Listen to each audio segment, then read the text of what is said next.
Sí, funciona. Buenas, hola a todos. Soy uno de los miembros del GTAC Mendoza, el manager. Ahora vamos a estar viendo un poco de cómo crear páginas web que corran offline. Y acá les voy a explicar bastantes cosas en realidad, pero es con HTML5 y al ser con HTML5, como estaban bien diciendo los chicos recién en las dos charlas anteriores, hay que tener en cuenta de que no es totalmente compatible con todos los navegadores. Y es más bien el futuro que el presente lo que vamos a estar viendo, ya que justamente están esos gochas que no nos podemos resolver aún, pero lo vamos a ir viendo y lo vamos a ir explicando. A ver. No me voy a abrir la página antes.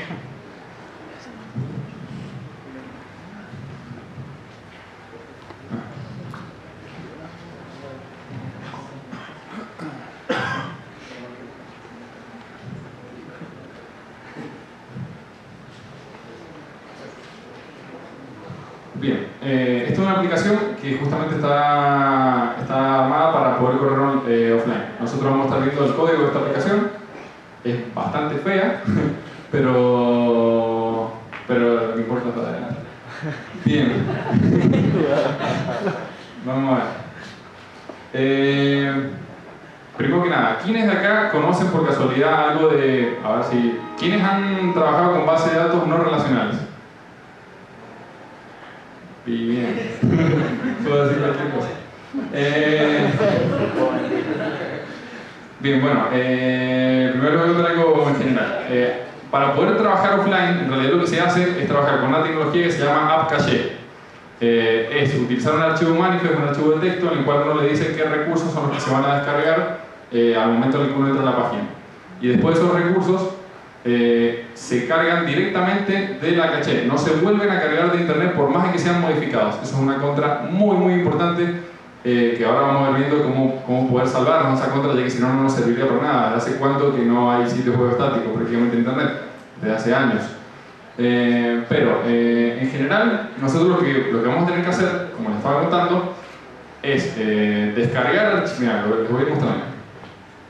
Esta página que están viendo acá es el archivo index. A ver. Aquí está. Bien, este archivo. ¿Cómo hacemos para que funcione offline? Primero vamos a empezar con eso. Si ustedes se fijan, dentro del tag HTML hay un atributo que dice manifest, igual y entre comillas my.appcache.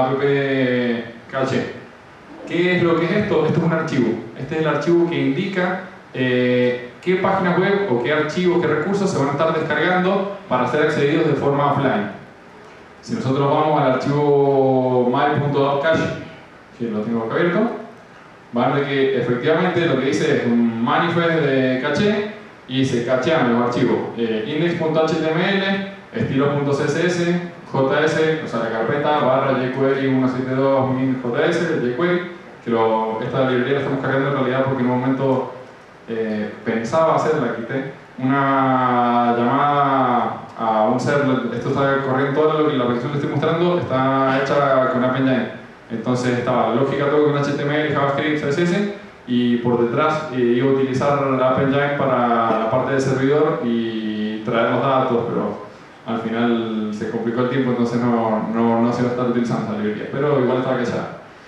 Y esto es para mostrarles de que se puede cachear recursos para utilizar en nuestra página, pero que no son de nuestro dominio. Algo que sí es obligatorio es de que el archivo manifest sí se encuentre sobre el mismo dominio que la página web. Si no, no va a cargarlo y no va a funcionar el sistema offline. Por un lado, una de las principales contradicciones, que me las he dicho más temprano, es de que no está disponible para todos los navegadores. Por dar un ejemplo, en Internet Explorer recién la versión 10, que es la próxima, va a estar disponible App Cache.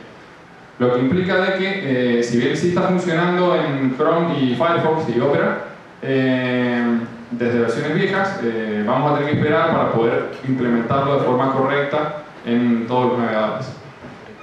Igual, de todas formas, hay algo bueno a tener en cuenta, y es el hecho de que muy probablemente Windows 8, que está a punto de salir, venga de forma nativa con Internet Explorer 10 corriendo, ya que, por ejemplo, hay aplicaciones, como habíamos visto el otro día en la conferencia, de que se pueden crear aplicaciones JavaScript que corran directamente sobre el sistema operativo, que eso antes hubiera una seguridad de quedado como ¿qué loco es eso? no, ahora sí se puede, verdaderamente está muy bueno. Pero la contra de que se pueda es debido a que por detrás en realidad está corriendo el sistema operativo sobre el navegador, está corriendo sobre Internet Explorer probablemente 10. Entonces, y otra cosa a tener en cuenta es el hecho de que cualquier máquina que tenga Windows 7 va a poder migrar a Windows 8, en teoría, según lo que han dicho. Por lo cual, eso es bueno para nosotros, los programadores, ya que se van a adoptar los nuevos estándares de HTML5, se van a estar aplicando la gran mayoría de las fallas que tiene en este momento Internet Explorer 9 con respecto a HTML5, las están implementando, por lo menos en todas las páginas de Internet dice eso, para Internet Explorer 10. Entonces, al Internet Explorer 10 estar disponible para todas las personas que actualizan el sistema operativo, verdaderamente va a crecer nuestro público y nosotros vamos a poder empezar a utilizarlo de forma más nativa HTML5, sin tener que programar para HTML5 y con formas de fallback, por decir, en los casos de los navegadores que no soportan, como Internet Explorer 6 o anteriores.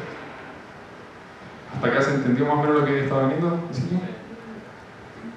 Bien, por otro lado, si ustedes se fijan en el caché manifest, hay tres categorías muy grandes. Por un lado está caché, fallback y network.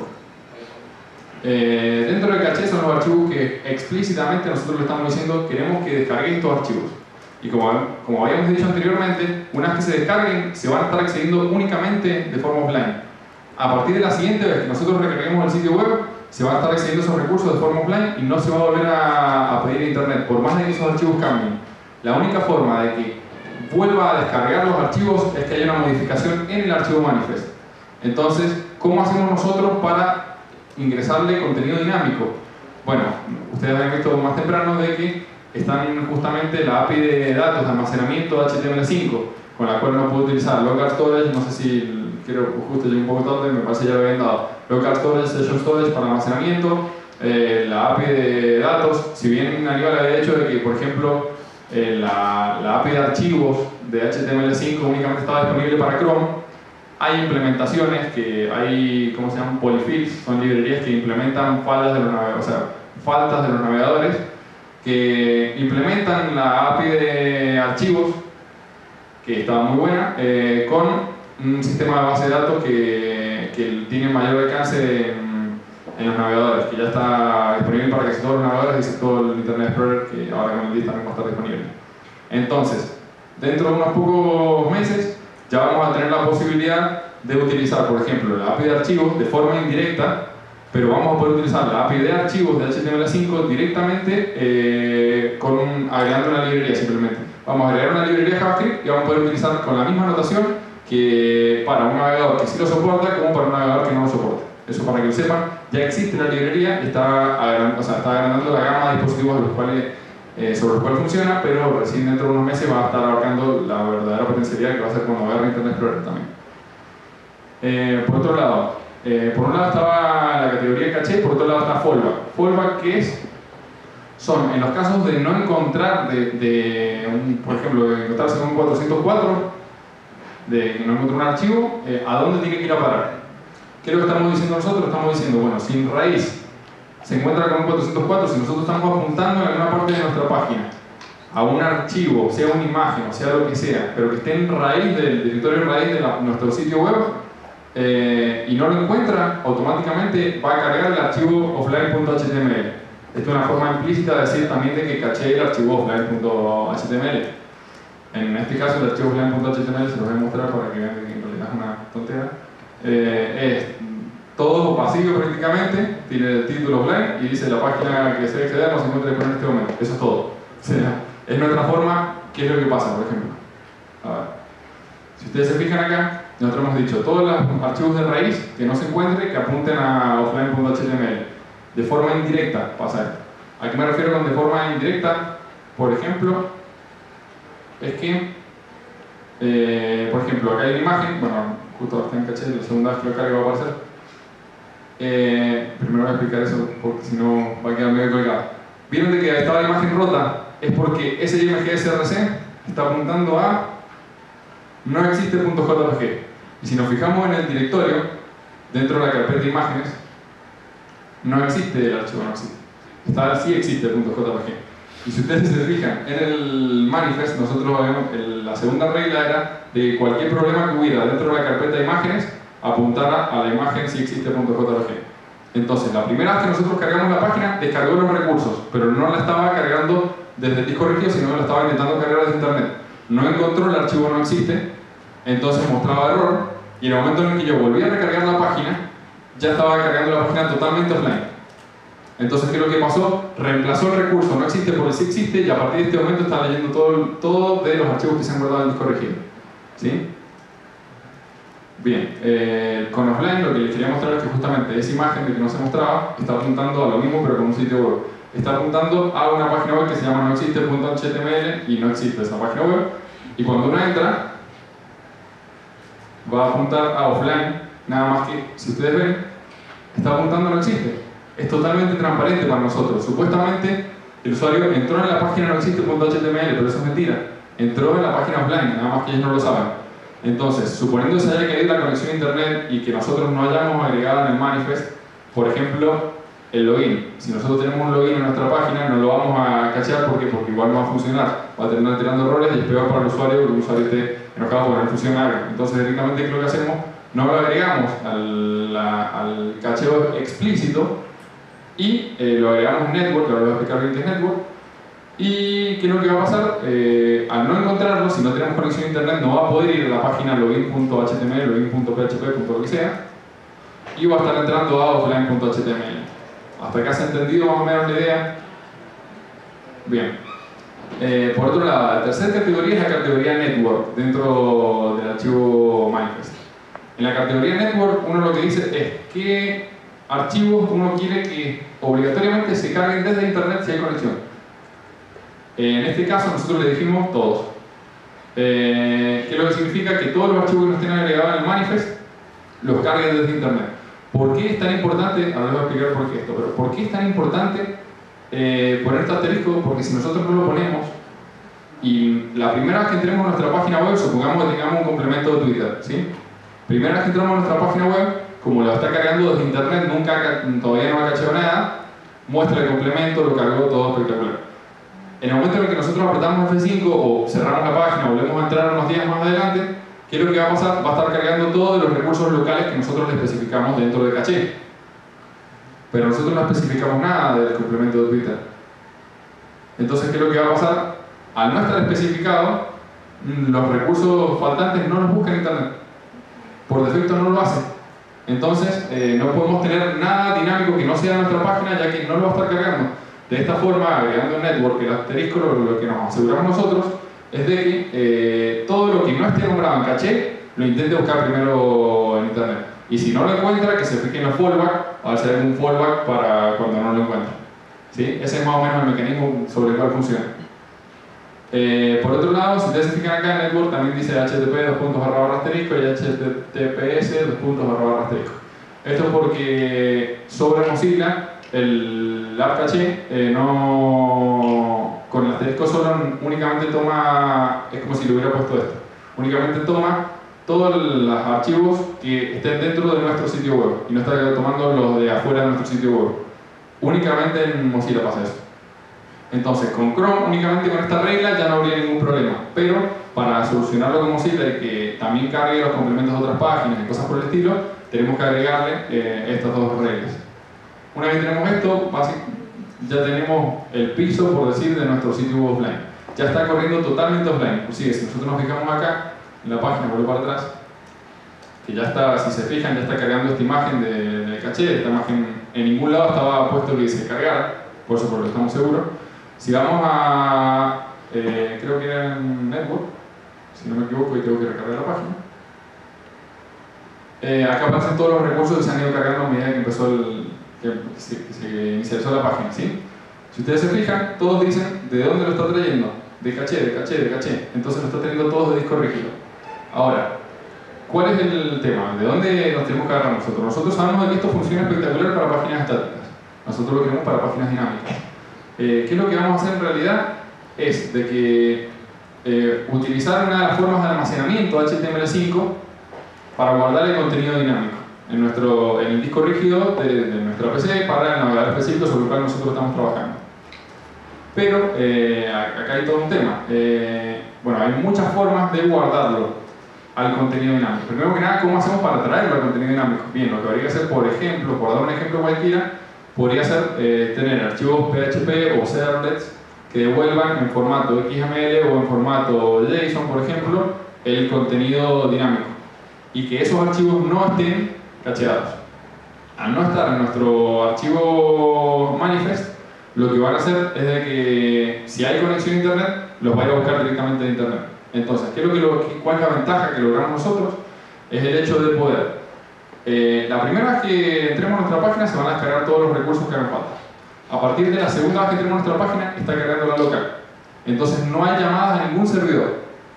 Nosotros lo que hacemos es hacer una llamada sincrónica, podríamos hacer, en realidad no necesariamente debemos hacer una llamada sincrónica a través de Ajax y traernos, por ejemplo, el contenido en un JSON o en un XML y de esta forma guardarlo en las bases de datos locales o en algún tipo de fuente de datos, no hace falta ser una base de datos, pero ahora vamos a ver cuáles son los tipos que hay. Guardarlo localmente y cargarlo en la visual, mostrarlo en la visual. Entonces, de esta forma estamos manejando el contenido dinámico a través de una llamada, entre comillas se podría decir una segunda llamada al servidor, pero no es una segunda, ya que al tener todo cacheado estamos cargando todo de local y es una única llamada en realidad al servidor. Hasta que más o menos siguen la idea. Si alguien es muy importante, si alguien no entiende algo, vaya preguntando porque si no, después se pone peor. Sinceridad. Bien. Si voy rápido, también díganme, pues me dijeron el otro día. Sí. Estaría funcionando todo como un localhost, ¿cierto? 127. Exactamente, exactamente. Y de forma totalmente transparente para nosotros. No tenemos que hacer nada en la lógica nosotros. Lo va a hacer todo solo. Sí. Bien. No sé qué modificación dice. No me acuerdo. Bien. ¿Por dónde iba? Entonces, como hemos dicho, ¿cuál es la idea general? En realidad, que se cacheen nuestros archivos, nuestra estructura de archivos, por decir, estática, y el contenido traerlo a través de XML o JSON o lo que sea. O un string que nosotros lo pasemos y de ahí saquemos datos importantes. ¿Y dónde guardarlo? Les he dicho que había distintas fuentes de datos donde uno las podía guardar con la llegada de HTML5. Bueno, acá están justamente. Existen dos categorías, por decir, esas fuentes de datos. Los que tienen ejecución sincrónica y ejecución asincrónica. ¿Qué es esto de ejecución sincrónica y asincrónica? A ver, me imagino que deben tener algo de idea. Ejecución sincrónica significa que corren en el mismo hilo. O sea, nosotros empezamos a ejecutar nuestra página web y supongamos que tenemos un pedazo de código, por ejemplo, tenemos el código script que se está ejecutando. Bueno, a medida que lo vaya leyendo el navegador, va a ir leyendo todo el código fuente, va a ir leyendo el código fuente, leyendo el código fuente, y cuando llegue el script, va a ir ejecutando línea por línea para abajo. No es que cuando llega el script queda un hilo, o sea, empieza a ejecutar esto mientras arma la gráfica de la pantalla, no. Espera ejecutar primero el script y después generar la gráfica de la pantalla. Esa es la forma de manejo, sincrónica. El problema que tiene justamente es ese, de que retrasa la interfaz de usuario. Si nosotros tenemos un código muy pesado, de repente estamos haciendo una consulta a una base de datos y hasta que no nos llegan los datos de la base de datos, que tal vez justo en ese momento, qué sé yo, hicieron un ataque a la página web, un ataque de negación de servicio y estamos perdiendo todo el paquete. Hasta que no devuelvan los datos, la interfaz se queda trabada y uno no puede ni siquiera, se puede cambiar de otra pestaña, en el caso de Chrome, que no va a haber ningún problema, pero esa pestaña va a estar totalmente colgada. Bueno, la ejecución asincrónica elimina eso. Lo que está haciendo en realidad es trabajar como si fuera con un hilo totalmente aislado para la ejecución del acceso a disco. ¿Sí? Pues acuérdense de que todo esto se va a estar resguardando localmente en el disco rígido. Bien, a todo esto. De los tipos que hay, están los más populares: local storage, session storage, que son muy parecidos y muy fáciles de utilizar, lo vamos a ver, pero que tienen la contra justamente de tener una ejecución sincrónica. Entonces no los podemos, estos tienen otra de las ventajas, es que funcionen ya hasta con el Internet Explorer 8 en adelante. Entonces ya se puede implementar código con sitios web offline guardando los datos dinámicos con local storage o session storage, pero el tema es que hay que tener cuidado que la página no sea muy grande o que el contenido dinámico no sea muy amplio, ya que si no va a trabar la interfaz de usuario, y normalmente cuando uno le anda mal la interfaz de usuario en una página web, yo al menos lo primero que hago, la cierro, busco otra página web que me sirva para eso. Entonces es importante tener en cuenta el tema de con cuánta información se va a estar manejando. Por otro lado, ¿cuánto se puede almacenar? Depende del navegador.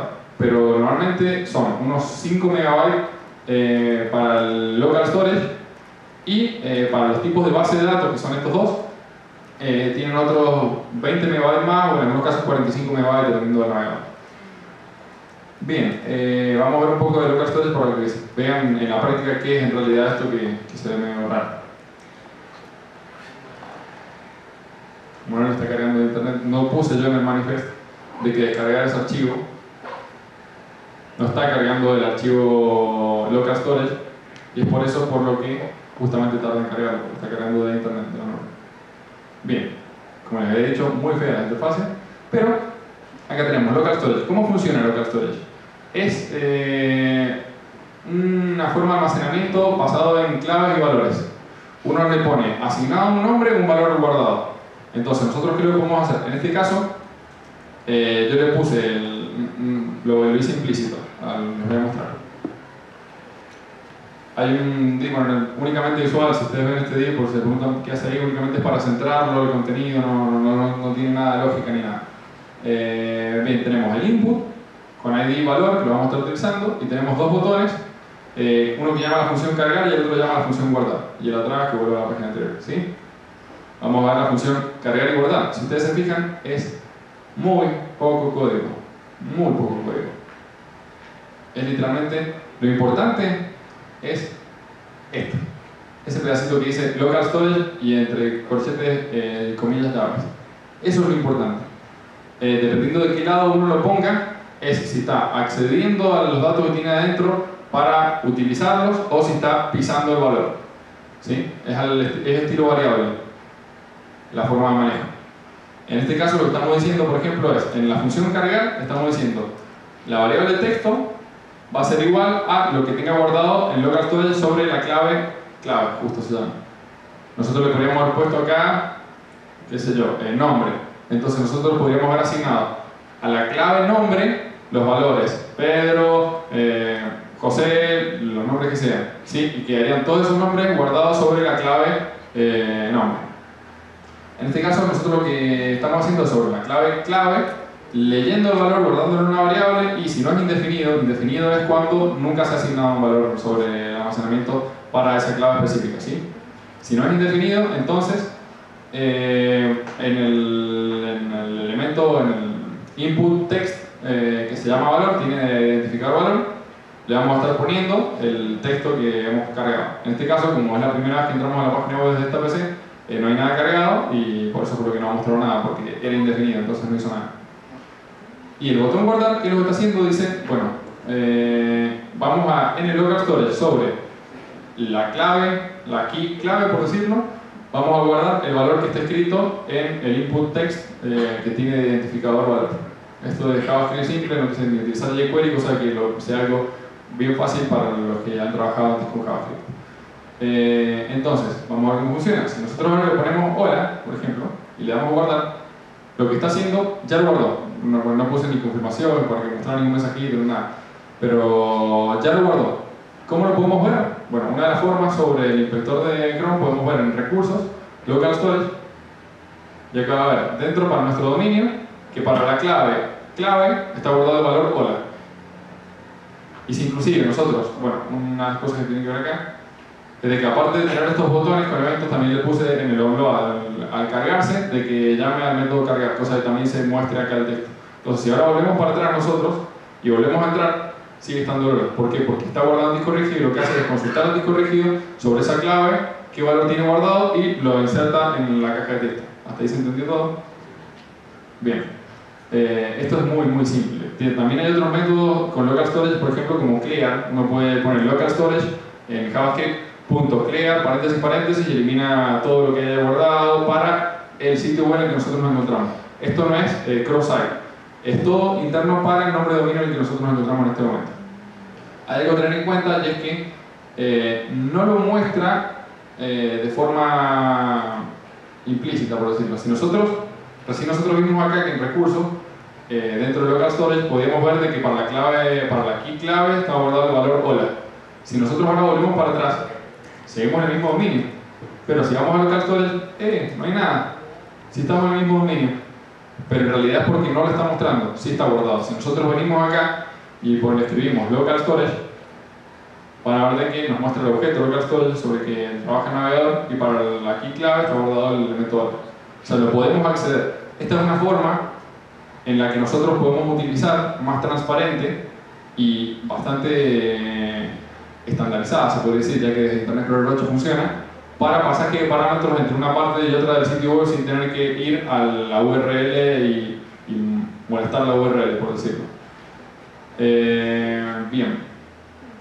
Ese es el funcionamiento de local storage en general. ¿Hasta ahí alguna duda? Es literalmente nosotros ponemos local storage entre corchetes, comillas, el nombre con el cual nosotros queremos guardar algo, igual al valor que queremos guardar con ese nombre.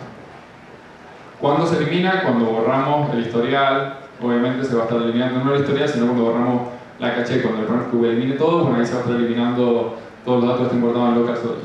Una pregunta. Sí. Una vez que se cierra el navegador, ¿esas claves se borran? No, porque están guardados con local storage. Bien, buena pregunta. Con local storage están guardados en disco rígido, así que no se, o sea, se guardan de forma persistente, por decirlo.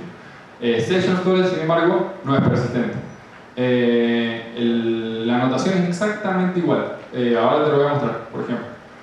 Yo ahora me copio la dirección para no tener que ponerla de nuevo, cierro, ahora lo abro, vamos a mostrar de nuevo. Y si entro a local storage, van a ver que sigue escrito. Está totalmente persistido. ¿Sí? Bien, ¿alguna otra duda? Bien. Con Session Storage hay algo importante tener en cuenta, lo voy a abrir dos pestañas para que lo puedan visualizar. Y es el tema de que estas sesiones no son como las sesiones verdaderamente con las que nosotros siempre trabajamos. No es que cada vez que uno manda paquetes al servidor se están manejando, no, esto es totalmente de forma local y no tiene nada que ver con otro tipo de sesiones. Este almacenamiento por sesión inclusive se maneja a nivel tab. ¿Qué es lo que implica? Que si yo en este tab guardo, por ejemplo, el valor, vamos a hacer otro cambio para que lo vean, que en este tab guardo el valor ASD, ¿sí? Supongamos que escribo otra cosa para que vean que efectivamente sí se cargó, ¿sí? Está guardado, pero si yo vengo acá, por más que le ponga a cargar, no lo va a cargar. Ahora, si yo vuelvo atrás, con esto es lo que me refería, maneja historial. ¿Qué es esto que maneja historial? Es de que si yo vuelvo a abrir la Session Storage, va a seguir guardado, por más que nosotros nos hayamos ido de esa dirección específica de la página web, ¿sí?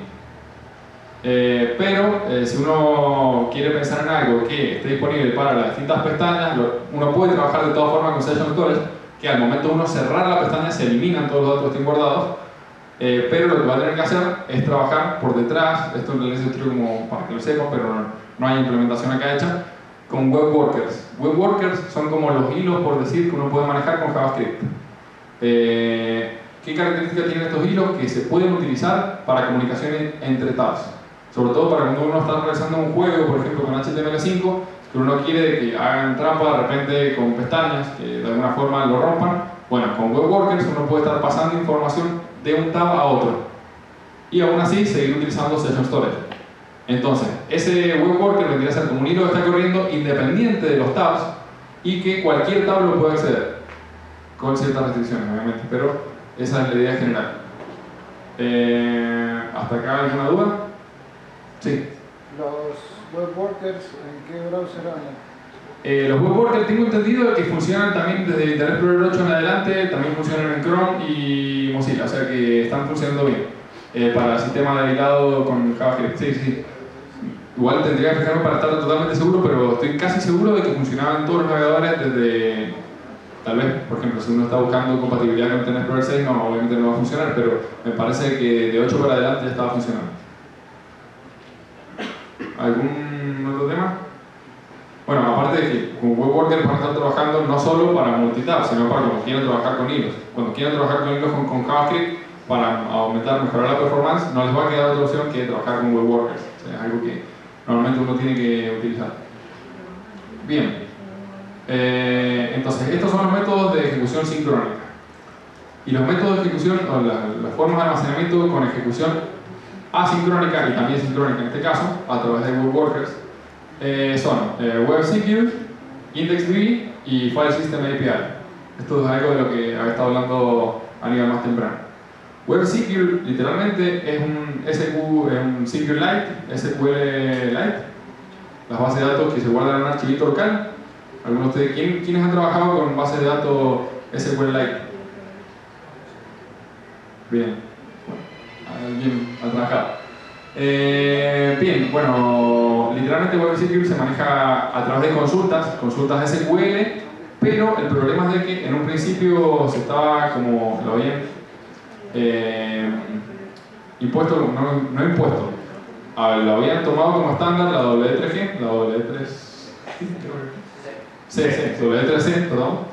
Pero con el tiempo pasaron a decir de que el futuro en realidad en almacenamiento eran tecnologías más al estilo de IndexedDB. Entonces lo que hicieron fue volverlo obsoleto y en este momento Mozilla quitó la implementación que tenía de WebSecure y Internet Explorer todavía no soporta. Funciona en casi todo el resto de los dispositivos, pero aún así que no funciona en Internet Explorer y en Mozilla es un problema. Funciona en los navegadores para dispositivos móviles, funcionan todos. Me ha sorprendido que hayan quitado la implementación. Pero bueno. Y IndexedDB, yo más temprano había preguntado quiénes han trabajado con bases de datos no relacionales. Bueno, IndexedDB es una base de datos no secure, de las bases de datos que no tienen la estructura por detrás. Es una base de datos no relacional, basada también en clave de valor. Es una forma. El código es muy distinto, pero por detrás la forma de manejo es muy similar a la de local storage o session storage. Nada más que las ventajas que tiene, primero que nada, es el tema de que tiene ejecución asincrónica. Segundo, es el hecho de que uno puede crear índices, entonces las búsquedas son muchísimo más rápidas. No hay búsquedas en local storage ni session storage. Es un modelo, es más orientado como modelo de base de datos. Ahora lo vamos a estar viendo completo. Bien, a ver, bueno, y File System API es lo que habían estado contando y que está bastante bueno, que es para manejo de archivos directamente. Uno lo que podría hacer es algo que no he comentado. Vuelvo un poco para atrás, siempre me acuerdo y cuando me voy acordando cosas las voy diciendo, pero para no olvidarme enseguida. Con Local Storage y Session Storage hay un problema así. Si uno quiere cargar contenido dinámico, ¿y qué pasa si uno quiere cargar archivos de imágenes, archivos de sonido? Bueno, justamente lo que hay que trabajar son algunas de las cosas que había estado hablando Aníbal, como por ejemplo codificar en base 64 con un formato de texto y guardarlo al texto dentro de un almacén, que ahí así como texto se va a poder guardar y después interpretar ese texto y volverlo al sistema, a la forma en la que uno la quiere utilizar normalmente, ¿sí?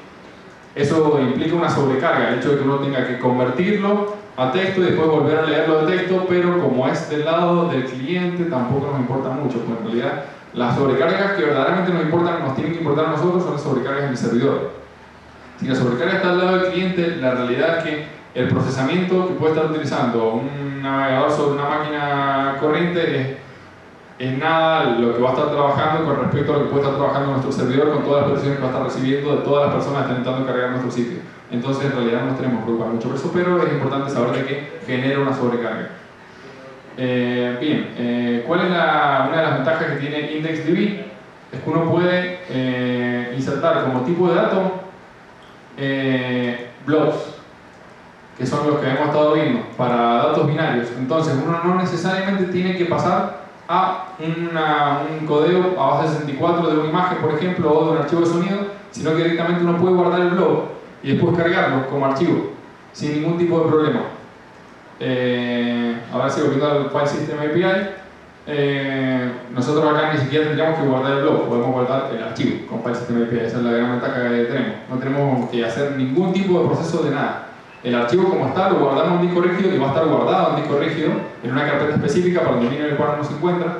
Cuando yo hablaba de dominio, sí es importante tener en cuenta el tema de si uno está entrando a través de protocolos seguro o no seguro, ya que son totalmente aisladas la forma de los almacenamientos si uno está entrando por HTTPS que por HTTP. Eso es algo a tener en cuenta. Y File System API, como algo les había contado, la ventaja que tiene, si bien únicamente está implementado en Chrome, es que hay un polyfill que utiliza IndexedDB, que cada vez se está expandiendo más la implementación de IndexedDB, con la notación de File System API para poder utilizarla en los navegadores que no la soportan. Aquí hay algo que sí, yo normalmente encuentro cosas buenas y malas, pero aquí hay algo que sí me ha molestado verdaderamente de muchas empresas, y el hecho de que cuesta mucho de que la W3C largue un estándar. Cuesta muchísimo tiempo.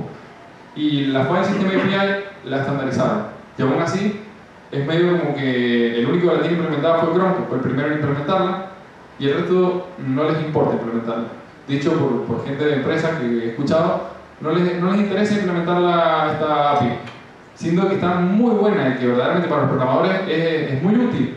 Bueno, pero teniendo este tipo de polyfills que mediante el uso de IndexDB que está fomentando la W3C a que lo implementen los navegadores, ya que es la nueva forma de almacenamiento, por decir, bien asincrónica, que uno puede utilizar para la producción de un sitio web. Al tener implementada IndexDB, uno podría con ese polyfill utilizar el File System API sin absolutamente ningún problema, como para que lo tengan en cuenta. Bien, a ver si no me he olvidado nada. Voy viendo los archivos de código. Bueno, los estilos son estilos muy básicos, no únicamente lo abrí para que vean de que no haya nada loco. El archivo index, si ustedes se fijan, acá dice HTML, bueno, el manifest, la forma en la que se carga el manifest. Acá hay algo a tener en cuenta, hasta hace poco tenía muchas contras esto. Inclusive si lo buscan en internet, lo más probable es que empiecen a encontrar todos los problemas que tiene el utilizar el manifest para la descarga y utilizar los sitios web offline. Pero desde hace unas 2 semanas aproximadamente ha habido un cambio en el estándar desde la W3C, que ya lo han aplicado a los navegadores que ya están utilizando esta tecnología, y eliminan las principales desventajas. Les voy a contar únicamente como para que sepan cuáles eran algunos de los temas, por si lo llegan a leer después, que sepan de que ya no es así. Por ejemplo, nosotros habíamos estado viendo de que en el manifest nosotros poníamos estos archivos, y estos archivos eran los que estaban dentro del bloque caché, eran los que se iban a estar cacheando explícitamente. Y todo el resto de los archivos lo iban a estar buscando de network, o sea, de internet. ¿Sí?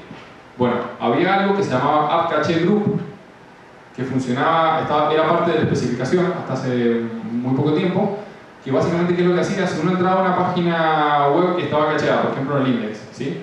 Que justamente es la página web que tiene el manifest, y desde acá nos íbamos a, qué sé yo, local storage, al archivo localstorage.html, lo que iba a hacer era agregar al grupo de caché la página web localstorage.html de forma invisible. Nosotros no lo íbamos a ver en ningún lado, pero iba a estar agregada. ¿Y cuál es el problema con eso? Primero que nada, si después uno estaba haciendo una modificación sobre la página web localstorage.html, no lo iba a ver, porque iba a estar cargando de los recursos locales. Y uno dice, pero si yo no lo puse en ningún lado, bueno, justamente debe ser uno de los grandes problemas, de que uno, a propósito, no lo había puesto en caché para que no se cacheara, y de todas formas se agregó en el grupo y teníamos todas las contras encima nuestro. Bien, otro de los temas es de que esto es muy específico de la URL, ni siquiera de dominio, de la URL. ¿A qué me refiero con que es muy específico de la URL? Si nosotros estuviéramos pasando parámetros, por ejemplo, nosotros utilizamos este enlace, sí, estamos yendo a localstorage.html, sí, no hay ningún problema, buenísimo. Va a agregarlo, lo hubiera agregado en ese momento al grupo, pero si nosotros hubiéramos tenido otro enlace que sea ASD igual a 1, donde nosotros estamos pasando un parámetro, eso lo cuenta como si fuera otra página web distinta, y también la agrega al grupo, pero como otra entrada más.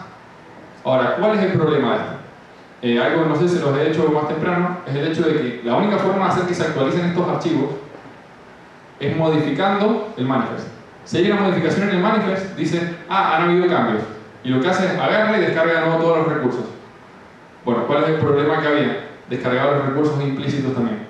Entonces, si nosotros teníamos, por ejemplo, una página de contactos donde nosotros estamos pasando el correo electrónico o sea, por ejemplo, tenemos una página de contacto donde nosotros pedimos correo electrónico y un mensaje que le quería dejar al administrador del sitio web, ¿sí? Y cuando uno le apretaba a enviar, mandaba un archivo PHP con esos parámetros porque, supongamos, por algún motivo lo haya hecho. ¿Qué es lo que pasaría? Cada persona que se ha metido en nuestro sitio de contactos, desde su navegador, va a haberse agregado esa página PHP que únicamente lo que hace es enviar un correo electrónico a el grupo de caché.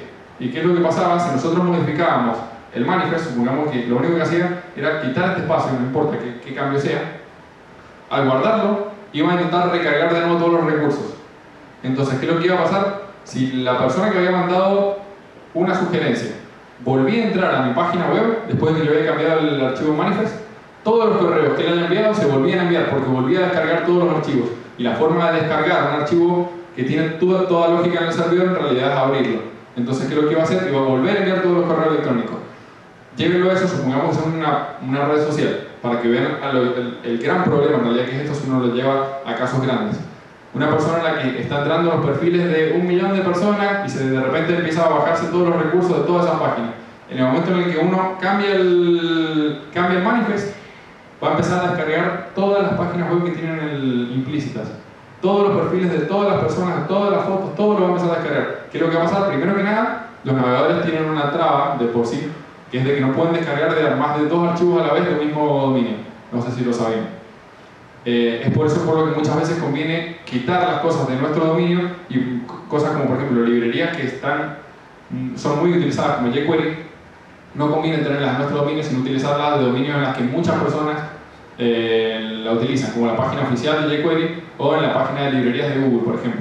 Apuntarla directamente ahí. Porque ¿qué es lo que ganamos nosotros? De que se van a estar bajando a 2 archivos a la vez de nuestra página y a la vez se va a estar bajando porque no está sobre nuestro dominio. ¿Sí?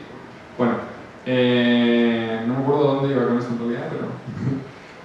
En realidad, la idea general, ¿cuál es el problema? De que al cambiar el manifest se van a volver a descargar todos esos archivos y entre uno de los grandes problemas es que suponiendo que estallase una red social que tuviera que descargar toda esa infinidad de archivos, el sistema sobre el cual corre el app caché no se maneja bajo las reglas de los 2 archivos a la vez.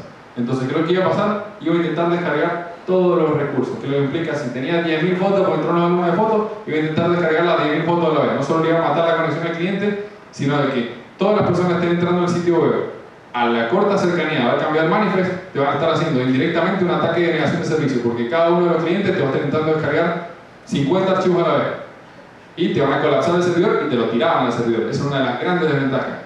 Y recién hace 2 semanas, más o menos aproximadamente, hicieron este cambio de que dijeron no, vamos a volver los grupos de app caché obsoletos. Y entonces eso ya no se tiene que preocupar más, pero es una de las grandes cosas en realidad que yo les iba a contar y me enteré de que lo habían cambiado ahora, entonces para que lo sepan, porque pueden que después quieran buscar cómo implementar esto, vean ese tipo de comentarios y ustedes digan, no sirve para nada. No, sí sirve, ya lo cambiaron. Hace poco, pero ya lo cambiaron y ya está siendo utilizado. Otra de las cosas a tener en cuenta es el hecho de que para que funcione el app caché en Mozilla, que en este momento sí está funcionando, hay que agregar los tags, que yo no se los agrega a la página en realidad, los tags de cacheo. Está el pragma, está el caché algo, no me acuerdo, status, no me acuerdo cómo era, y el de expiración.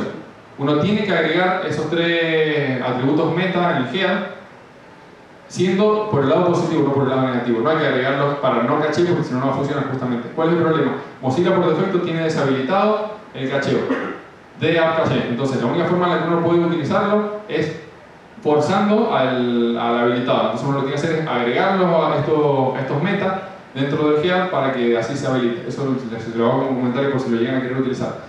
De todas formas, como había dicho al principio, hay que tener en cuenta que esto es el futuro, no es el presente. En este momento, si lo quieren utilizar, tienen la contra, sobre todo el tema de que no funciona en Internet Explorer, entonces van a estar haciendo muchísima lógica para algunos navegadores y van a tener que hacer toda una implementación separada para Internet Explorer. ¿Sí? Bien, y antes de pasar a IndexedDB, quería hacer un comentario. En esta charla, el título, el tema principal de la charla era offline y precarga de datos. Es algo muy simple el tema de la precarga de datos. Quiero que vean que en realidad es una forma de pensar nada más. Primero que nada, si estamos trabajando con el app caché, el solo hecho de que nosotros desde el index hayamos puesto el manifest, ya los está descargando estos archivos. Se vayan a utilizar sobre el archivo index o sobre el archivo local storage o sobre el archivo que sea en nuestro dominio, ya están descargados. Entonces la precarga ya se hizo. Eso es una de las formas. Por otro lado, otra de las formas es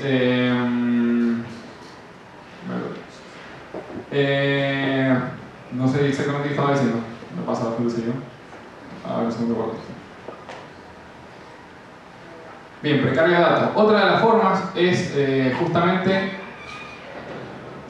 haciendo una consulta temprana al servidor. Por ejemplo, nosotros hemos dicho de que el contenido dinámico le vamos a tener que cargar a través de, por ejemplo, un PHP, a través de un servlet, ¿sí? Y que nos devolviera el dato en formato JSON, formato XML o el formato que uno quiera, un string, y nosotros lo parseamos, ¿sí? Bueno, no hace falta, esto es algo es bastante tonto, pero muchas personas no se dan cuenta. No hace falta esperar a que la persona esté en la página, por ejemplo, perfil, para que uno le esté descargando los recursos de perfil. Si uno en la página principal es bastante simple y no está haciendo nada, uno lo que puede hacer es agregar la lógica de que al terminar de cargar todos los recursos de la página, haga una llamada asincrónica a el cargador de recursos, por ejemplo, del perfil, ¿sí? Entonces nos estamos trayendo el mismo cargador que nosotros vamos a estar llamando desde la página perfil. Entonces, ¿qué lo hacemos? Nos estamos trayendo los datos y lo guardamos en la base de datos local. Como la base de datos está guardada a nivel dominio, cuando nosotros pasemos de esa página a la siguiente, ya vamos a tener los datos locales, los datos actualizados guardados. Entonces, lo vamos a estar mostrando en pantalla, ya los actualizados instantáneamente, pues están guardados en disco rígido, antes de que la persona siquiera diga, oh, de repente entró en el clic y ya tenía cargado todas las imágenes, ya tenía cargado absolutamente todo. Y en realidad es que uno lo estaba descargando en los tiempos muertos de las otras páginas web. Y cuál es elegir, por ejemplo, uno podría estar utilizando herramientas como Analytics para ver en realidad qué es lo que más tienden las personas a irse desde la página principal. Esto no se aplica mucho a, qué sé yo, se podría aplicar a redes sociales, pero se puede aplicar mucho más a páginas comunes y corrientes para negocios. La página principal normalmente nunca hay mucha información. La información normalmente está en el resto de las secciones de la página. Entonces uno podría estar cargando, por ejemplo, si es una página web de un lugar de comida, las distintas promociones que tienen en este momento las podría estar descargando, entonces cuando uno va a la otra página ya las tiene toda lista para dar una mejor experiencia al usuario. O sea, únicamente un tema de mentalidad de ver cuándo cargar los datos y estamos teniendo mejoras significativas en nuestro sitio web a la vista del usuario. A la vista nuestra en realidad va a ser más código, pero bueno, hay que pensar en el usuario es lo importante. Bien, y por último vamos con IndexDB, que es un código largo, pero vamos a intentar hacerlo que lo vean simple. ¿Hasta acá se ha entendido todo? ¿Alguna duda? Bien. Bueno, vamos a cerrar esto. Bien, si ustedes se fijan, primero que nada voy a ir a la página si la ven, porque siempre es más fácil con eso. Algo no había hecho, bueno, esto que acá decía, nos encontramos online, literalmente se está fijando el estado de la conexión a internet. Si yo agarro y corto la conexión a internet, automáticamente debería pasar unos segundos a decir que estamos offline. Sigue conectado por cable, bien. ¿Pero qué está haciendo ping? Por ejemplo, vamos por acá. No mandé por aquí. Como una solicitud de ping, ¿cierto? Claro, por detrás trabaja así. Bien, que no, automáticamente dice nos encontramos offline, sí. Te iba a consultar recién comentabas que en la home te conviene cachear recursos que después vas a utilizar en páginas interiores. Sí. Google, con el tema del algoritmo que tiene de optimización en Google Developer, viste que te saca así como un mapa de los recursos que vas cargando y te da una velocidad. Sí. ¿Esto te afecta el tema de la velocidad? ¿Te baja el rendimiento de la página? Si En realidad no, o sea, ¿qué es lo que pasaría? O sea, te explico el lado de la teoría, habría que verlo bien en la práctica, pero estoy casi seguro de lo que pasaría es, en nuestra página, primero que nada, cuando nosotros vayamos, por ejemplo, creo que era en timeline, sí. Vamos a recargar el sitio, sí, el error de cargar el manifiesto es uno de los carteles que le puse, pero está cargando offline, así que no importa. ¿Dónde está el botón para analizar? No me acuerdo cuál era la verdad, pero bueno, te explico qué es lo que va a pasar.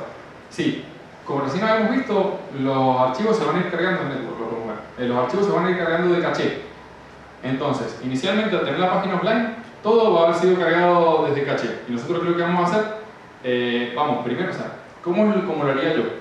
Teniendo la página web offline, lo primero que haría es ver en nuestra base de datos, por ejemplo con IndexDB, qué datos tengo guardados. Entonces al momento de cargarse la página mientras se está dibujando, hacer de que levante en los divs correspondientes o donde corresponda todos los datos que tenemos guardados en nuestra base de datos, ¿sí? Entonces esos datos en realidad son datos viejos para la página principal, empezando por la página principal son datos viejos. Y mientras tanto, o sea, le pongo una llamada sincrónica para que me traiga los nuevos datos de esta página. Yo lo que puedo hacer es que al finalizar esa llamada sincrónica haya otra llamada sincrónica para ir cargando los datos de las otras páginas. Entonces, yo lo que puedo hacer es que cuando se termine la carga de datos de mi página principal, o sea, los datos actualizados me va a decir o está todo bien, en cuyo caso no hago nada con la interfaz, o me va a traer los datos nuevos, en cuyo caso los tengo que agregar. Entonces hago la lógica de agregado, lo agregaría en la página principal y inicialmente cuando uno entra a la página estaría viendo una página vieja, pero no lo sabe. Y al cabo de milisegundos estaría viendo automáticamente cargarse los datos nuevos, agregarse. Que es similar a como pasa en Facebook. Si uno ha visto en Facebook, por ejemplo, si se desconecta internet, se le cae internet, que de repente sigue andando, o sea, no es que siga andando, pero esa página no se ve interrumpida ni nada, y en el momento en el que nosotros conectamos internet empiezan a aparecer automáticamente todas las cosas que habían quedado para bajarse. Vendría a ser la misma idea por detrás. Ahora, con respecto a la otra página, si está cacheada, lo que va a pasar es que no va a tener que ir al servidor. Por ejemplo, acá la única que está pasando por caché es el index. Pero suponiendo de que local storage estuviera pasando por caché, si nosotros desde acá fuéramos al local storage y ya hubiéramos cargado acá los datos desde el index, ya va a tener toda la interfaz con los datos actualizados cargados prácticamente de forma instantánea, porque va a estar leyendo todo disco corregido. Y si bien la lectura de disco corregido es lo más lento dentro de una máquina, es muchísimo más rápido que una llamada a un servidor. Eso es bastante obvio. Pero entonces, ¿qué es lo que vamos a estar haciendo? Vamos a tener los datos actualizados ya y cargados. Y fue en un tiempo muerto, porque fue mientras estábamos en esta página al haber finalizado de cargar todos los específicos de esta página. Entonces, en realidad no tenemos ninguna contra real. Lo que sí vamos a estar haciendo es hacer una segunda llamada. Si ya hicimos la llamada acá para actualizar los datos, acá para actualizar los datos, que lo que va a estar haciendo es diciéndome, no, ya está todo actualizado, porque lo más probable es que ya esté todo actualizado por lo que vamos a bajar hace unos segundos. Pero es una llamada que va y vuelve. Lo único, ¿cuál es la forma en la que yo justamente es lo que quería hacer en el ejemplo de IndexDB, que al final no lo terminé, pero la idea general era que un servlet me devolviera los datos de unas personas, nombre, apellido, edad y número de documento, y que yo lo guardara en la base de datos local. Y a partir de la siguiente vez que yo entrara a la página, lo leyera de la base de datos local y mientras me lo muestra en pantalla, que vaya y pregunta al servidor, ¿hay algo nuevo? Y si había algo nuevo, actualizar. ¿Cómo hacía el hecho de saber si hay algo nuevo? Bueno, yo lo que hice fue que en el servidor, al momento de traerme los datos la primera vez, me estoy trayendo, aparte de los datos, un hash, que es un hash que lo calcula a partir de toda la cadena de todos los datos que me está trayendo en formato JSON.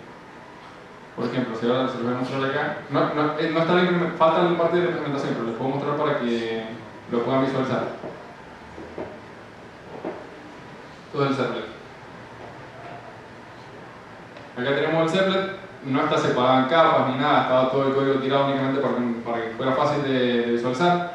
Yo lo estaba haciendo creando una red de personas, le estaba poniendo el DNI, nombre, apellido, para quienes estuvieron en la charla de Android. Hice una modificación en los setters y hice que en vez de ser void, que devolvieran el mismo tipo de datos para poder anidar las llamadas. Eso es la misma forma en la que trabajan todas las librerías de Android, por si viene algo raro acá, ya que todo esto está programado en Java. Y en realidad lo que hago es generar un JSON array con estas personas que he cargado y devolverlo. Eso es toda la lógica. Pero, ¿qué es lo que hice? Aparte de devolver las personas, devolví una marca. Y esa marca es el hashcode de JSON Array. Y JSON Array, si se fijan, es el JSON con todos los datos que íbamos a estar devolviendo en realidad. Inicialmente, si no devolviéramos la marca, estaríamos devolviendo ese JSON Array. Yo lo que hice fue, bueno, dame el hashcode de eso. Y una vez que tenga el hashcode, eso es lo que le voy a devolver como marca. Entonces, desde el otro lado, la guardo, y no hace falta que la guarde con IndexDB, sino que la puedo guardar tranquilamente con local storage. Yo la estaba guardando con local storage, ya que un dato, un número, no va a ser problema el hecho de que sea llamada sincrónica. El tema es cuando son grandes volúmenes de datos. Cada vez que yo iba a pedir los datos al servidor, al servlet, yo lo que hacía era pasarle ese hashcode que me había devuelto el servidor inicialmente. Entonces, generaba de nuevo el JSON, volvía a generar el hashcode y preguntaba, ¿son iguales? Sí, no. Si son iguales, devolver un OK. Si no son iguales, devolver los datos nuevos. Esa es la idea general. Pero eso es una implementación específica que se me ocurrió. Hay millones de formas, ahí la imaginación es el límite. Cada uno lo puede implementar como quiera, hay millones de formas que se puede optimizar esto. La idea general era esa en realidad, mostrarlo como en un escenario más real, el hecho de que se pueda aplicar esta tecnología. Igual no está finalizado, así que no van a poder ver eso. O sea, mostré como para que lo tengan. Esa parte está completa, pero hay que hacer unas modificaciones para que funcione. Bien, ahora sí, volviendo, vamos a volver acá. Hasta acá, ¿se ha entendido todo en general? ¿Algo no se ha entendido? Bien, no sé si me están mintiendo. Sí, en serio. A ver, entonces, la interfaz visual es bastante simple. Vamos a cerrar esto.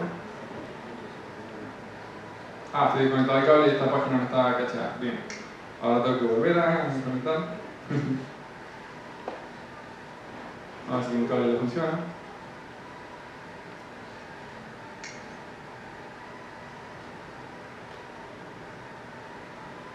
Vamos a ver si no me tengo que conectar al Wi-Fi. Bien. ¿Y qué es lo que tiene? IndexedDB, hash. Bueno, esto justamente era para la marca, lo que estaba empezando a implementar. Pero la parte importante en realidad del núcleo es esta parte. Creo que es una tabla que tiene nombre, apellido, edad, DNI, operaciones y cada input text para los distintos textos. El agregar, que justamente lo que hace en realidad es agregar en la base de datos local. Todo eso también es totalmente persistente, al igual que local storage, se mantiene en el disco rígido. Por ejemplo, si yo pongo AS2, 3, agrego a la persona y automáticamente lo agrega. Ahora, si yo salgo del sitio web, no importa qué es lo que haga, cuando vuelvo, sigue estando la persona. Inclusive si cierro, está totalmente persistido. Operaciones está bueno, justamente el eliminar, y en este caso la clave, por decir, no es base de datos relacional, pero también se maneja con claves para búsqueda. La clave que yo le puse es el DNI. Entonces a partir del DNI es que va a generar la eliminación en este caso, ¿sí? Ahora vamos a ver un poco el código. Ahí vieron en realidad que el lado gráfico es cómo pasan, pero van a ver que por código es bastante más largo. Bueno, hay distintos input text con nombre, con identificador, nombre, apellido, edad y DNI, que se vamos a estar utilizando, y el botón que llama al add persona, que es el método con el cual agregamos, ¿sí? Bien. El script. ¿Cómo hacemos para utilizar IndexedDB? Algo, antes inclusive de empezar a explicarlo, es el hecho de que existen librerías que simplifican esto. Lo digo porque es bastante largo. Existen muchas librerías que han hecho personas que lo que hacen es simplificar esta lógica para que sea más normal para los programadores. Pero se entiende lo que hacen en realidad. Nada más es largo, pero se entiende lo que hacen. Bien, estamos declarando una base de datos. En realidad estamos declarando una variable, no es de nada todavía. Otra variable. Y acá, bueno, lo que estamos diciendo es que si alguno de estos existe, básicamente, que lo cargue. Windows.indexedb es el genérico, en realidad este no está siendo utilizado por nadie por ahora, pero es cuando se establezca bien en los distintos navegadores del estándar, esta es la anotación que uno va a estar utilizando. Momentáneamente, como no está totalmente implementado en todos los navegadores, cada uno tiene su propia forma de ponerlo. En el caso de los navegadores con motor WebKit, es con WebKit IndexedB en vez de IndexedB, y en el caso de Mozilla es Moz IndexedB. Pero ese es el único cambio. ¿Sí? Bien, acá lo que estamos diciendo es, si está IndexedB en Windows, que está diciendo que Windows es el manejador de DOM. Si IndexedB se encuentra en Windows, significa que hay IndexedB. Si Moz IndexedB es para ver sobre qué navegador estamos. En realidad, es una forma indirecta de preguntar en qué navegador estamos o qué implementación tiene el navegador en el que estamos, mejor dicho. Ya que en el caso de WebKit, hay varios navegadores que corren WebKit por detrás. ¿Sí? ¿Alguna consulta? Sí. Bien, bueno, si ustedes se fijan, hay que crear la forma de manejo es mediante transacciones, o sea, tiene bloqueos locales. ¿Para qué esto? En el caso de que hayan, qué sé yo, varias pestañas accediendo al mismo recurso, supongamos, bueno, tenemos una serie de bloqueos para que no haya problemas. Inclusive es obligatoriamente manejado por transacciones. Nosotros no podemos hacer nada si no lo hacemos a través de transacciones. Bien, key range es una forma de generar justamente un rango de claves para hacer las consultas a la base de datos. Nosotros vamos a crear una base de datos, por decir, a nivel general. Después adentro de esa base de datos un object store, que vendría a ser como si fuera una tabla.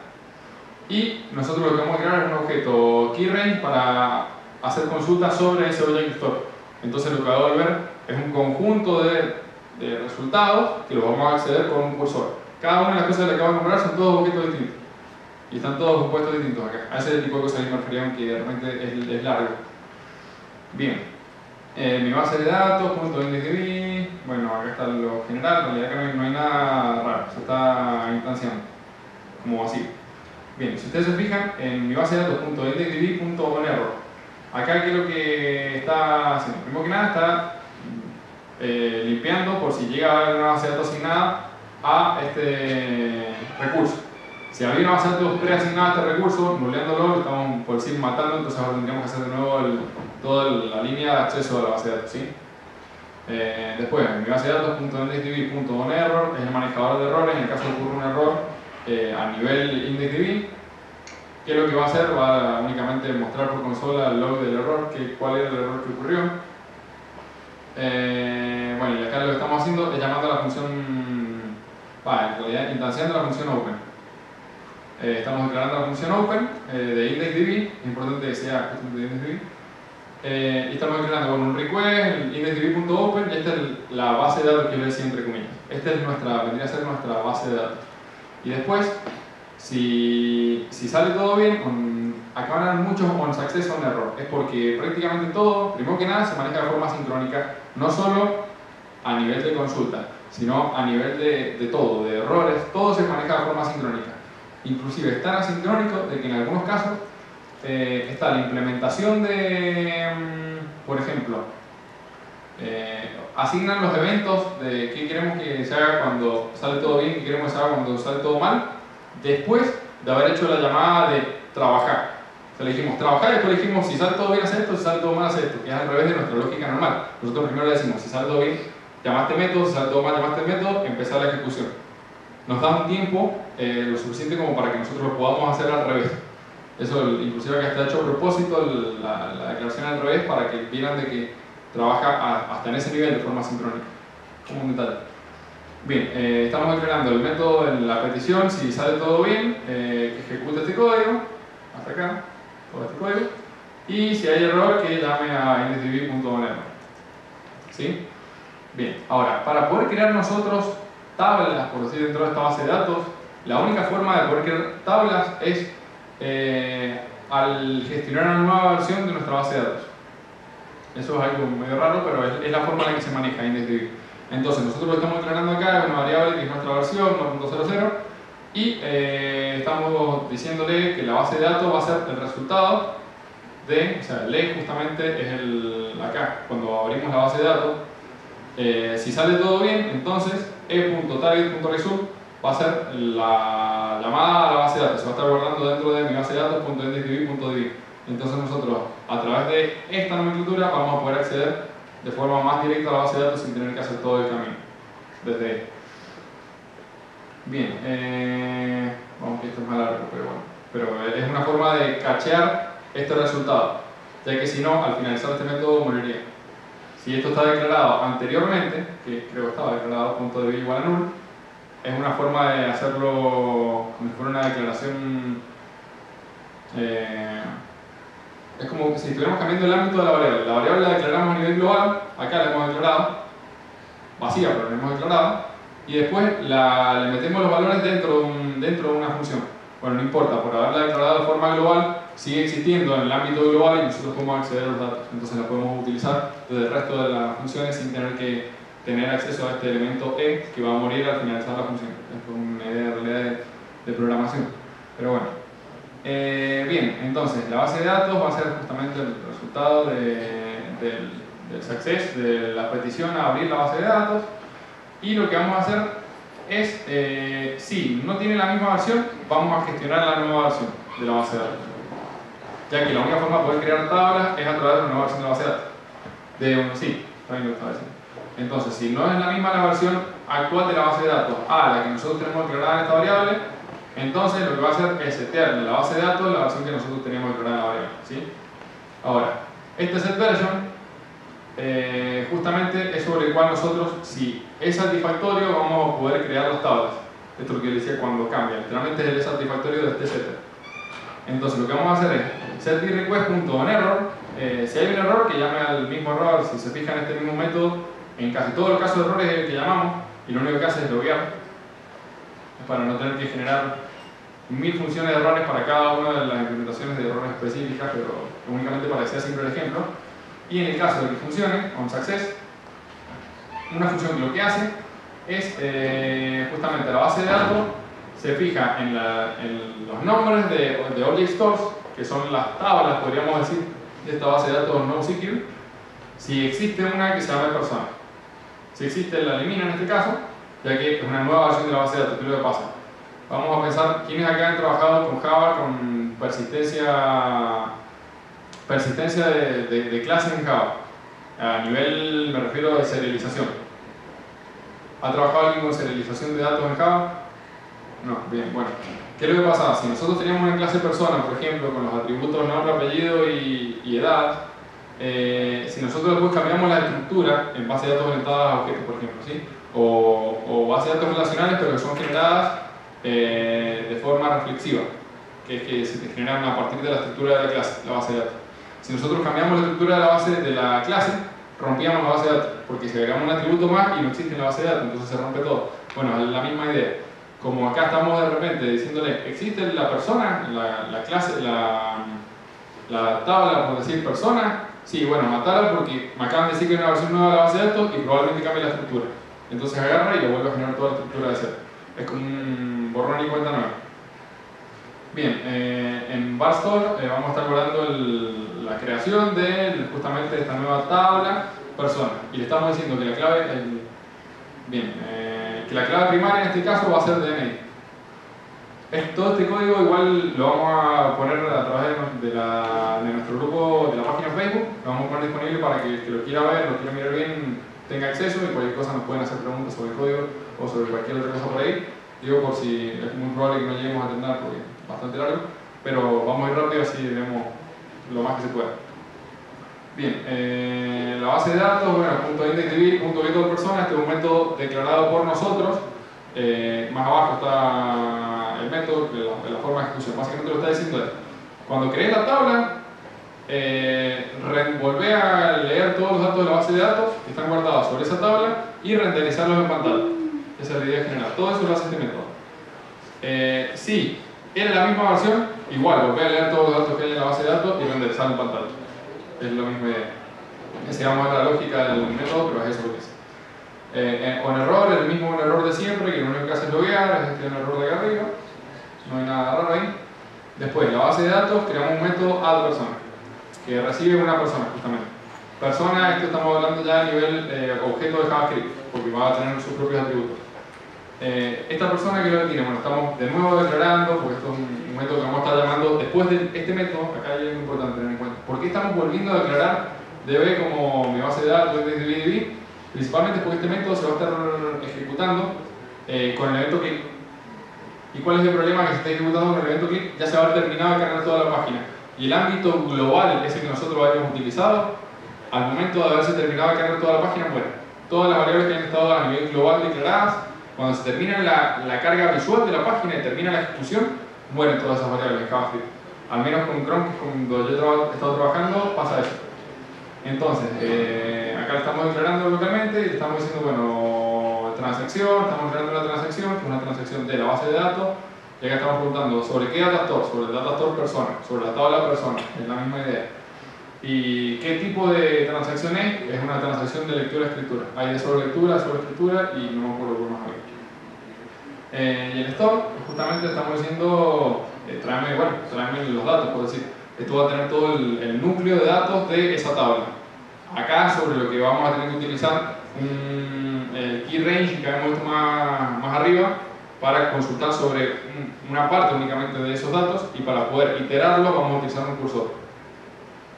Bien, en este caso, en este caso estamos creando la variable data, que lo que estamos diciéndole con esta nomenclatura, siempre tiene que ser con esta nomenclatura, ¿cómo se va a estar guardando? Estamos diciendo sobre la clave nombre, vamos a guardarle el valor de persona.nombre, persona es el objeto del pasado, sobre la clave apellido, persona.apellido, edad, persona.edad, DNI, persona.DNI. Es bastante simple. En la petición, en el request vamos a intentar guardar estos datos dentro de esta tabla. El store es el que habíamos declarado, justamente es el acceso a la tabla misma, por decir. Digo tabla, esto no es relacional, pero es para que se haga una imagen en la cabeza, porque aquí casi ninguno había trabajado con bases de datos no relacionales, para que se hagan. Vendría a ser la imagen de una tabla, por decirlo. Bien, lo que estamos utilizando es nuestra tabla, .put, estamos diciendo agregarle estos datos. Y estos datos son los que nosotros declaramos acá. Si sale todo bien, entonces, ¿qué es lo que tienes que hacer? Volver a cargar en pantalla todos los datos que tenemos en esa tabla y renderizarlo. Y si sale todo mal, llamar a la consola. Que acá tranquilamente podríamos haber llamado al mismo error, al otro error. En teoría. Bien. mi base de datos.identity.delete persona, muestra el método para eliminar, que es lo que hace, recibe el identificador, en este caso el identificador, como le hemos dicho, era el DNI, que lo habíamos seteado acá arriba, de que el key path de la tabla persona era DNI. Entonces lo que vamos a hacer de nuevo, si se fijan, el principio es prácticamente igual a este principio, es más, es igual, no es prácticamente igual, porque justamente como estos van a ser llamados después de que se finaliza la ejecución de todo el JavaScript, o sea, de toda la carga de la página, vamos a tener que volver a crear, a hacer estas declaraciones y volver a armar todas las demás.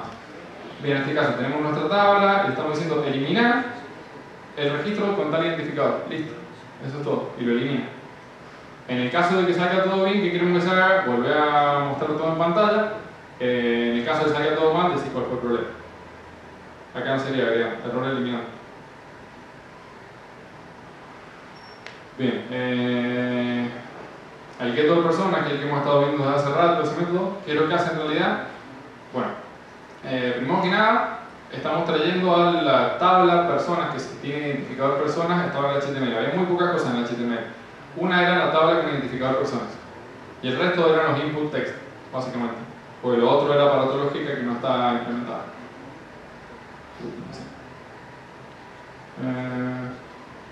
No. Viene acá. Entonces lo que estamos haciendo acá, ¿qué es lo que pasa? Acá voy a explicar el por qué esto en realidad. En este caso en realidad no tiene mucho sentido, pero igual. Estamos declarando una variable personas que apunta a document.getElementById, entre comillas personas. ¿Qué es lo que pasa? Cada vez que nosotros llamamos a document.getElementById, el navegador tiene que buscar dentro de todo el árbol DOM qué elementos corresponden a ese identificador. Entonces, si nosotros repetimos y le queremos cambiar varios atributos a ese elemento DOM, ¿cuál va a ser el problema? Y repetimos esto, cada vez que nosotros pongamos este código va a tener que ir y buscar sobre todo, este es el elemento, bueno, entonces cambiar tal atributo. Después, si queremos cambiar otro atributo, va a volver a buscar entre todos, este es el elemento y le va a sacar otro atributo. Al guardarlo en una variable, estamos cacheando. Lo mismo se aplica si están utilizando jQuery. Muchas veces cuando uno está haciendo consultas, por ejemplo con jQuery, al estilo de sobre un ID, si no peso, paréntesis, comilla, para los que han trabajado con jQuery antes, qué sé yo, caja. Si nosotros esto lo guardamos dentro de una variable, no va a estar buscando en todo el DOM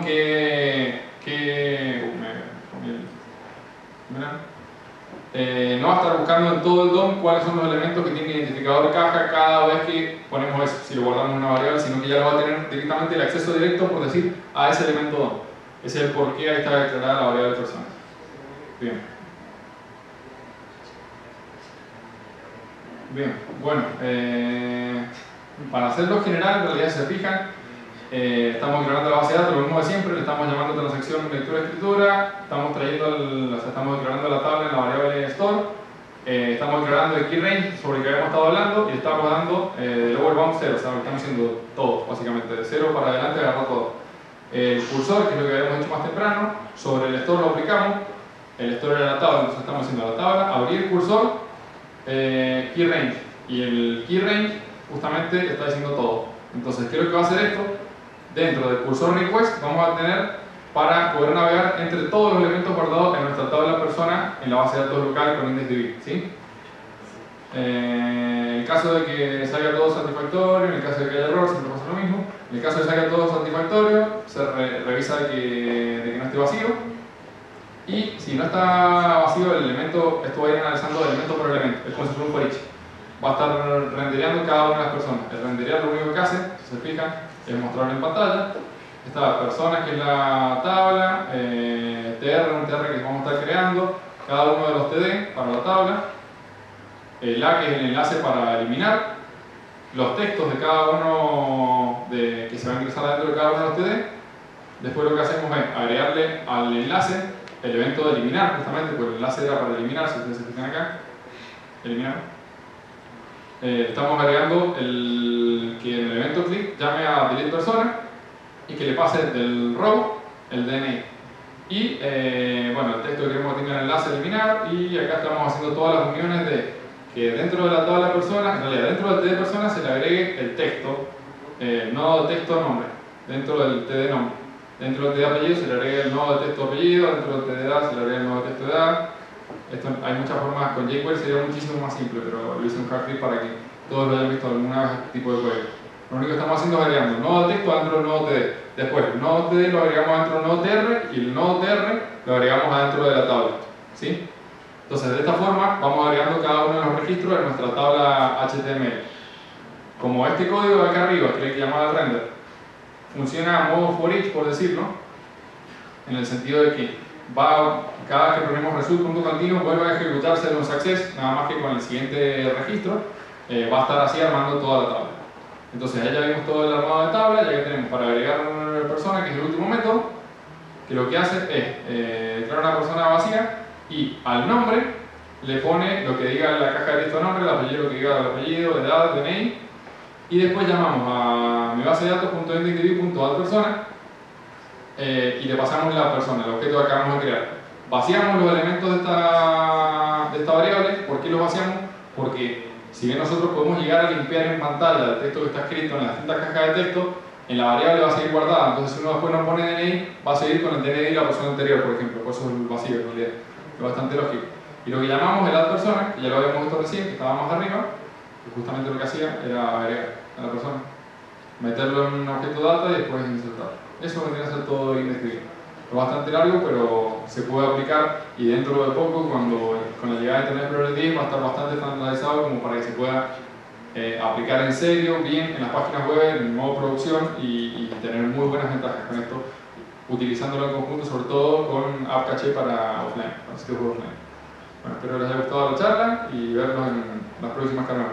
Sí, la dirección del Facebook, ¿dónde está Bien, código? todavía no está subido, pero lo vamos a subir si buscas GDG Mendoza. Ah, ¿en GDG Mendoza? En GDG Mendoza, ahí vamos a poner los enlaces. Pero todavía no está. Todavía no está subido, pero lo subo apenas llegue a mi casa, lo subo. Ah, bueno. Así que esta noche ya va a estar. ¿Sí? Para los que les interese. ¿Les gustó? ¿Alguna duda? ¿Algo?